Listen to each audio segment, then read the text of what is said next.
ETF index mutual funds నేర్చుకుని stock మార్కెట్లో రాణించాలనుకుంటున్నారా? వెంటనే ఈ నెంబర్కి కాల్ చేయండి. నమస్తే, welcome back to Suman TV. రోజు రోజుకి విపరీతంగా పడిపోతున్న రూపాయి విలువ కంటికి కనిపించిన దెబ్బ కొడుతుంది.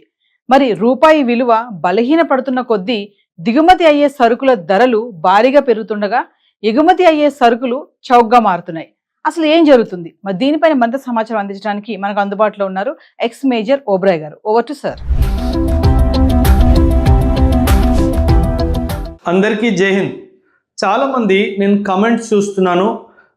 ఆ కమెంట్స్లో ఏం రాస్తున్నారంటే, సార్ మన ఇండియన్ రూపీ డాలర్కి కంపారిజన్లో చాలా పడిపోతుంది కదా, మన ఇండియన్ ఎకానమీ ఫెయిల్ అవుతుందా, లేదా మన ఇండియన్ ఎకానమీ మంచిగా పర్ఫామ్ చేయట్లేదా, అసలు దీని వెనుక కారణం ఏంటి ఎక్స్ప్లెయిన్ చేయండి అని చెప్పి మెసేజెస్ పెట్టారు.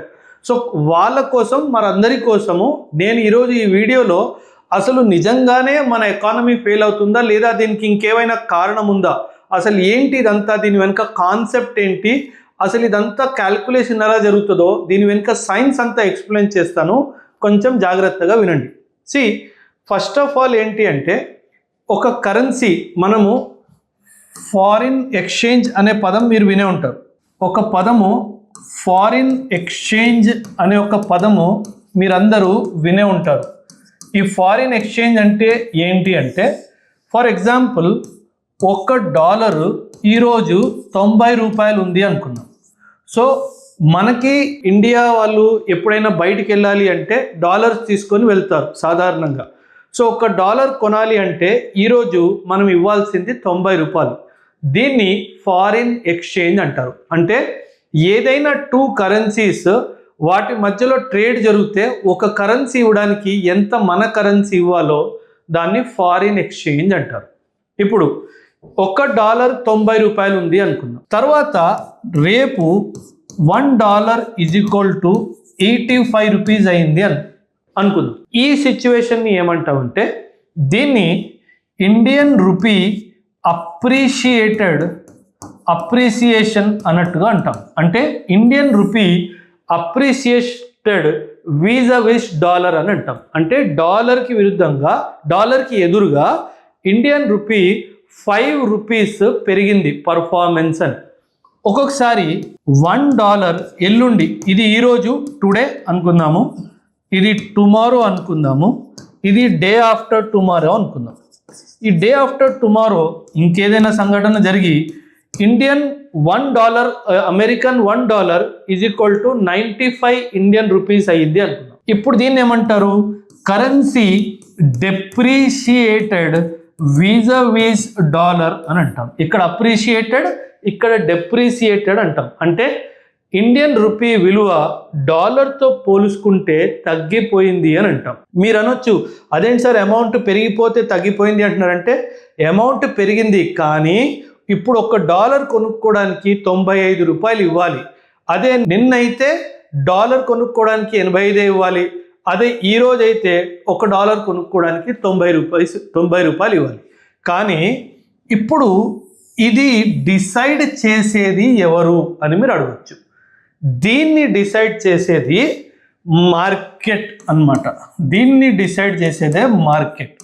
ఎప్పుడైనా గుర్తుపెట్టుకోండి, dollar, rupee or any country currency నిర్ధారించడానికి 2 విధానాలు ఉన్నాయి.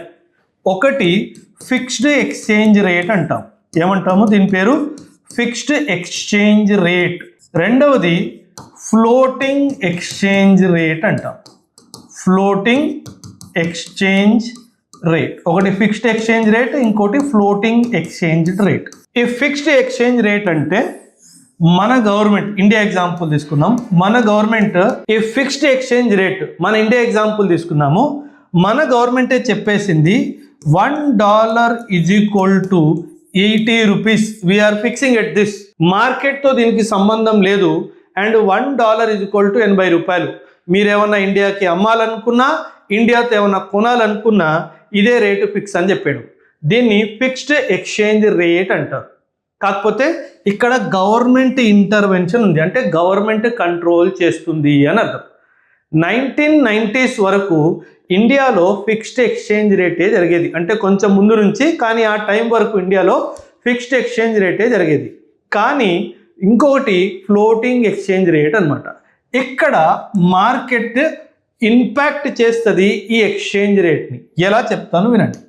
ఫర్ ఎగ్జాంపుల్, మనం ఎప్పుడైనా సరే మార్కెట్ చూస్తే కనుక 3 ఫ్యాక్టర్స్ని చూడాలి. ఒకటి ప్రైస్, ఒకటి డిమాండ్, ఇంకోటి సప్లై. ఈ మూడింటిని డిటర్మినెంట్స్ ఆఫ్ మార్కెట్ అని అంటారు. Determinants of market demand, supply, price. ఎప్పుడైనా గుర్తుపెట్టుకోండి, ఒక ప్రోడక్ట్కి డిమాండ్ హై ఉంది అనుకుందాం అండ్ సప్లై కాన్స్టెంట్గా ఉంది అనుకుందాం. డిమాండ్ పెరిగింది, సప్లై కాన్స్టెంట్గా ఉంది, సప్లై పెరగలేదు. సో అప్పుడు ఆ ప్రోడక్ట్ యొక్క ప్రైస్ కూడా పెరుగుతుంది. ఒకవేళ డిమాండ్ తగ్గుతుంది, సప్లై కాన్స్టెంట్గా ఉంది అంటే మార్కెట్లో ఆ ప్రోడక్ట్కి డిమాండ్ లేదు కానీ సప్లై చేంజ్ అవ్వలేదు, అదే రూపంలో సప్లై అవుతుంది. అప్పుడు ఏమవుతుంది, ఖచ్చితంగా దాని ప్రైస్ పడిపోతుంది. ఎందుకంటే సప్లై ఎక్కువ ఉంది, డిమాండ్ పడిపోయింది కాబట్టి. డిమాండ్ నార్మల్గా ఉంది, పెరగలేదు, ఎక్కువ అవ్వలేదు, సప్లై కూడా అదే విధంగా ఉంది అనుకోండి, ప్రైస్ కూడా స్టేబుల్గానే ఉంటుంది. కానీ అమెరికన్ డాలర్ విషయంలోకి వచ్చేసరికి కొన్ని విషయాలు దీన్ని ఇంపాక్ట్ చేస్తాయి. అమెరికన్ డాలర్ డిమాండ్, ఇంటర్నేషనల్ మార్కెట్లో కరెన్సీ రేట్స్ ఎలా ఫ్లక్చువేట్ అవుతాయంటే డిమాండ్ సప్లై బేస్ చేసుకొని. ఇప్పుడు అమెరికన్ డాలర్ ప్రపంచం అందరికీ కావాలి, ఇక్కడే చిక్కుంది. అమెరికా ఇక్కడే గేమ్ ఆడింది, వరల్డ్ మొత్తంతో గేమ్ ఆడేసింది. వరల్డ్లో, ప్రపంచంలో డాలర్ అందరికీ అవసరం ఉంది. ఎందుకు అవసరం ఉంది? ఎందుకంటే వరల్డ్లో ఇంటర్నేషనల్ బిజినెస్ మొత్తము దాదాపు డాలర్తోనే నడుస్తుంది. ఇప్పుడు ఒక కమాడిటీ ఈ డాలర్ అందరికీ కావాలి అన్నప్పుడు ఖచ్చితంగా ఇంటర్నేషనల్ బిజినెస్ వరల్డ్లో పెరుగుతుంది కాబట్టి ఈ డాలర్ యొక్క డిమాండ్ ఖచ్చితంగా పెరుగుతుంది. అండ్ అమెరికా తెలివిగా ఏం చేస్తుందంటే డిమాండ్ పెరుగుతున్నా సరే సప్లైని కంట్రోల్ చేయడానికి ప్రయత్నిస్తుంది. సప్లైని కంట్రోల్ చేసింది, డిమాండ్ మాత్రం పెరుగుతూ ఉంది. అప్పుడు డాలర్ విలువ ఏమవుతుంది? డాలర్ విలువ పెరుగుతుంది. నేను చెప్పేగా ఇంటర్నేషనల్ బిజినెస్ అంతా పెరుగుతుంది కాబట్టి డిమాండ్ ఆఫ్ ది డాలర్ కూడా పెరుగుతుంది. ఎందుకంటే ఇంటర్నేషనల్ బిజినెస్ అంతా డాలర్తోనే నడుస్తుంది. ఈ ఇంటర్నేషనల్ బిజినెస్ కూడా పక్కన పెడదాం. ఒక పదం ఉంది, దీన్ని పెట్రో డాలర్ అంటారు. పెట్రో డాలర్ అంటే విశ్వవ్యాప్తంగా వరల్డ్ మొత్తంలో ఏ దేశమైనా ఎక్కడి నుంచైనా ఆయిల్ కొనుక్కోవాలి అంటే, ఆయిల్ అంటే ఇక్కడ పెట్రోలు, డీజిల్, ఇదంతా ఆయిల్ అంటారు, దీన్ని క్రూడ్ ఆయిల్ అంటారు.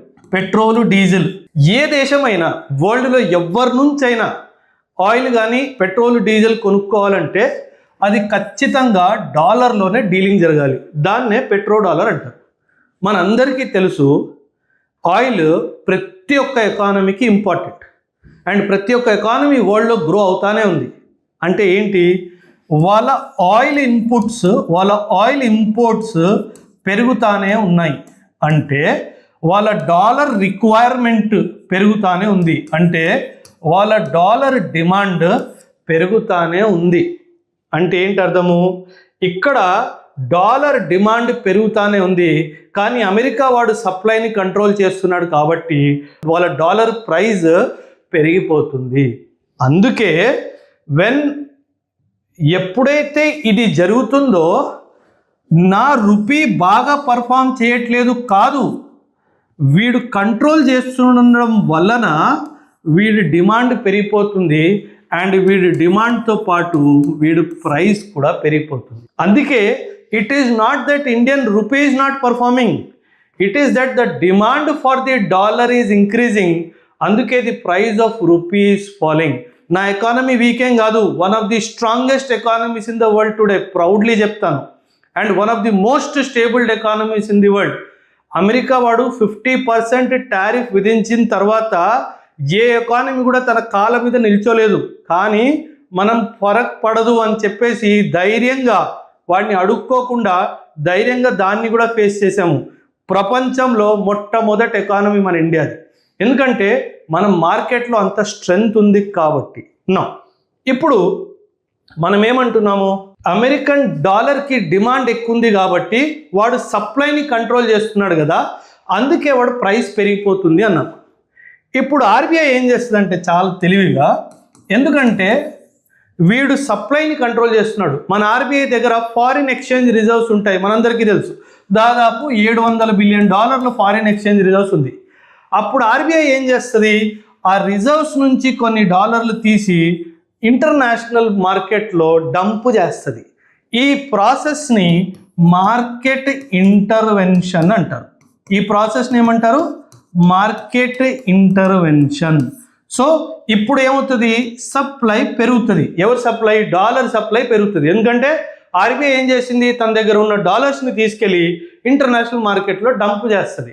ఇప్పుడు సప్లై పెరిగింది, డిమాండ్ కూడా పెరిగింది, దానికి తగ్గట్టుగా సప్లై కూడా పెరిగితే అప్పుడు ప్రైస్ ఏమవుతుంది, ప్రైస్ ఈక్విలిబ్రియంకి చేరుకుంటుంది. సో దీన్ని ఆర్బీఐ చేసే పనిని మార్కెట్ ఇంటర్వెన్షన్ అంటారు. సో మీరు న్యూస్లో వింటారు, RBI dumped $17 billion in the market, RBI dumped $10 billion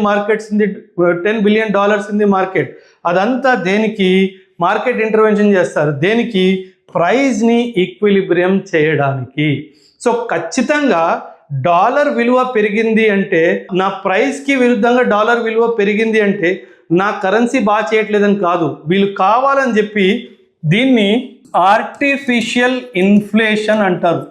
inflation కాదు, ఆర్టిఫిషియల్ ఇన్ఫ్లేటింగ్ అని అంటారు దీన్ని. సో వీళ్ళు కావాలని ఆర్టిఫిషియల్గా దీన్ని ఇన్ఫ్లేట్ చేస్తారు. ఒక కరెన్సీ యొక్క విలువ చాలా ఫ్యాక్టర్స్ మీద డిపెండ్ అయి ఉంటుంది. కరెన్సీ యొక్క విలువ వచ్చేసి చాలా ఫ్యాక్టర్స్ మీద డిపెండ్ అయి ఉంటుంది. అందులో ముఖ్యంగా మన జీడిపి ఏంటి, అండ్ మన గ్రోత్ రేట్ ఏంటి, అండ్ ఇంకో విషయం ఏంటంటే ఫెడరల్ రిజర్వ్, అమెరికా యొక్క సెంట్రల్ బ్యాంక్ అన్నమాట. వీళ్ళు కూడా చాలాసార్లు మార్కెట్లో డబ్బులు తీసుకోవడము ఇవ్వడం చేస్తూ ఉంటారు. వీళ్ళు ఇంట్రెస్ట్ రేట్ని కూడా మ్యానిపులేట్ చేస్తారు. ఇంట్రెస్ట్ రేట్, వీళ్ళు ఇచ్చే ఇంట్రెస్ట్ని మ్యానిపులేట్ చేస్తారు. వీళ్ళు ఇంట్రెస్ట్ రేట్ పెంచారు అనుకుందాం, అప్పుడు ఏమవుతుందంటే ప్రపంచం మొత్తం నుంచి మనీ విత్డ్రా చేసి వీళ్ళు వెళ్ళి ఫెడరల్ రిజర్వ్లో ఇన్వెస్ట్మెంట్ చేస్తారు. For example, American federal reserve ఏం చెప్పింది, నేను ఇంట్రెస్ట్ రేట్స్ పెంచుతున్నాను అంటే మీరు నా దగ్గర ఇన్వెస్ట్ చేస్తే మీకు ఎక్కువ ఇంట్రెస్ట్ వస్తుంది అని చెప్తారు. ఎందుకంటే American economy is very trusted economy కాబట్టి అప్పుడు ఏం జరుగుతుందంటే మన ఇండియా లాంటి దేశాల నుంచి ఎవరైతే మన దేశంలో ఇన్వెస్ట్మెంట్ చేశారో వాళ్ళు డబ్బులు మన దేశం నుంచి తీసుకొని అమెరికాలో ఇన్వెస్ట్ చేయడం మొదలు పెడతారు. ఎందుకంటే American economy is more trust worthy than Indian economy కాబట్టి. ఎందుకంటే ఇక్కడ డబ్బులు వచ్చే అవకాశం చాలా ఎక్కువ ఉంది కాబట్టి. అందుకే వీళ్ళు ఏం చేస్తారు, ఇన్వెస్ట్మెంట్ ఇండియా నుంచి తీసుకెళ్ళి అమెరికాలో పెడతారు. దీన్నే టెక్నికల్గా క్యాపిటల్ అవుట్ఫ్లో అంటారు. దీన్ని ఏమంటారు, క్యాపిటల్ అవుట్ఫ్లో. అండ్ అతి ముఖ్యమైన కారణము ఫ్లక్చువేషన్కి ఫ్యాక్టరు ఈ ఫెడరల్ రిజర్వ్ వాడు నిర్ధారించిన ఫెడరల్ రిజర్వ్ రేట్ ఫ్లక్చువేషన్ అన్నమాట. రీసెంట్గా ఒక న్యూస్ ఏమొచ్చింది అంటే federal reserve is going to increase the interest rate అని వచ్చింది. అందుకే ఇది ఇంక్రీజ్ చేసే అవకాశం కూడా ఉంది. అందుకే మన కరెన్సీ రేట్ కూడా ఫ్లక్చువేట్ అవుతుంది. సో భయపడాల్సిన అవసరం లేదు, ఇది టెంపరరీ సైన్ మాత్రమే, మళ్ళీ వెనక్కి తిరిగి వస్తుంది. కానీ ఇంకొక విషయం ఏంటంటే, దో ఇది చాలా పెద్ద డైమెన్షన్, కానీ 2 minutesలో చెప్తాను, జాగ్రత్తగా వినండి. ఎప్పుడైనా సరే $1 ఈజ్ ఈక్వల్ టు 90 రూపీస్ ఒకటి, $1 ఈజ్ ఈక్వల్ టు 80 రూపీస్ ఒకటి అనుకో. $1 ఈజ్ ఈక్వల్ టు 90 రూపీస్ ఉన్నప్పుడు మన ఎక్స్పోర్ట్స్కి ఇది మంచి విషయము. కానీ తగ్గినప్పుడు మన ఇంపోర్ట్స్కి ఇది మంచి విషయము. ఇక్కడ ఎందుకు ఎక్స్పోర్ట్స్కి మంచి విషయం అంటే, ఫర్ ఎగ్జాంపుల్ మనం ఇండియా నుంచి మ్యాంగోస్ అమెరికాకి ఎక్స్పోర్ట్ చేస్తున్నాము అనుకుందాం. ముందు ఎంత ఉండేది ప్రైస్ 80 రూపీస్, ఇప్పుడు ఎంత అయింది 90 అయింది. అంటే ఏంటి, అమెరికా నుంచి వచ్చిన ఒక ఎక్స్పోర్టరు మన ఇండియా నుంచి తీసుకెళ్ళాలి అని చెప్పి వచ్చిన ఆయన $1 సబ్మిట్ చేస్తే ఆయనకి 90 రూపాయలు దొరుకుతాయి. అంటే 10 రూపాయలు ఎక్కువ దొరుకుతాయి. సో ఈ 10 రూపాయలు ఎక్కువ దొరికినందువల్ల ఆ మనిషి ఎక్కువ మ్యాంగోస్ ఇండియా నుంచి తీసుకోగలుగుతాడు. అందుకే ఇలా మన కరెన్సీ అమెరికన్ డాలర్కి ఎదురుగా పడిపోయినప్పుడు మన ఎక్స్పోర్ట్స్కి మంచిది.